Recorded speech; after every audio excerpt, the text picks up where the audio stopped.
नमस्कार. आज आपण आलेलो आहे माणिकडोहमध्ये. आपण विडर जे मशीन आहेत आपण भाजीपाला फळपिके यामध्ये आपण वापरतोच. पण आता माणिकडोह आपला जुन्नरचा जो परिसर आहे या ठिकाणी आंबा जो पीक आहे, आंबा पिकामध्ये विडरचा वापर कसा पद्धतीने होतो, त्याचा काय फायदा आहे काय ना, आपण आज सुनील भोर यांच्या शेती आलेलो आहेत, त्यांच्याकडून त्यांचा जो अनुभव आहे ऐकून घेऊ. याच्यामध्ये आपलं जे अभियान आहे काय ना, तणमुक्त शेती व विषमुक्त शेती काय ना, या अभियानाअंतर्गत काय ना विडरचा काय बेनिफिट आहे काय ना आंब्याच्या पिकासाठी, तर त्याची माहिती जी आहे आपण काय ना भोर साहेबांकडून घेऊ. नमस्कार. नमस्कार. तुम्ही आता जो विडर आहे काय ना विकत घेतला आहे, नंतर चालवला आहे, तर तुम्हाला याच्यापासून काय बेनिफिट वाटलं आहे विडरपासून? नाही, आम्हाला जवळ चांगलाच फायदा झाला याच्यापासून.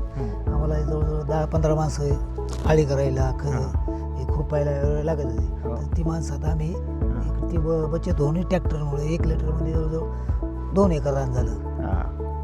असा चांगला फायदा झाला.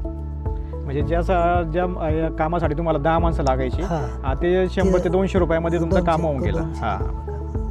बरोबर. आंब्यामध्ये सगळ्यात जास्त करून वापर जो आहे काय ना, आंब्याच्या भोवती आळं तयार करणे, परत आपण शेणखत किंवा गांडूळखत टाकलं काय ना, ते मिक्स करण्यासाठी काय ना, त्यासाठी एक मॅनपॉवरची गरज लागते.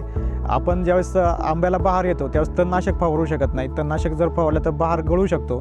यामुळे आंब्यामध्ये सगळ्यात जास्त वापर विडरचा हा जो आहे आळ्याच्या मध्ये गवत काढण्यासाठी, तण काढण्यासाठी होतो. हे तण विडरने काढल्यामुळे आपलं तणनाशक वापरायचं प्रमाण जे आहे ते कमी होऊन जातं.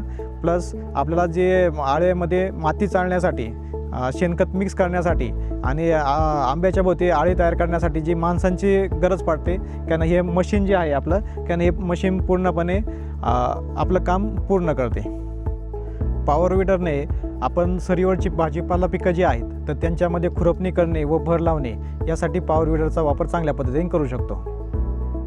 पॉवर विडरचा शेतामध्ये वापर करताना आपण त्याच्यासोबत अवजारामध्ये रोटावेटर, सारा यंत्र, कुळव, रेझर, कोळपणी यंत्र, पेरणी यंत्र अशी वेगवेगळ्या प्रकारची अवजारं जी आहेत ते आपण आरामशीर वापरू शकतो. आणि त्या अवजारां वापरल्यामुळं आपण विषमुक्त शेती व तणमुक्त शेती पण आरामशीर करू शकतो.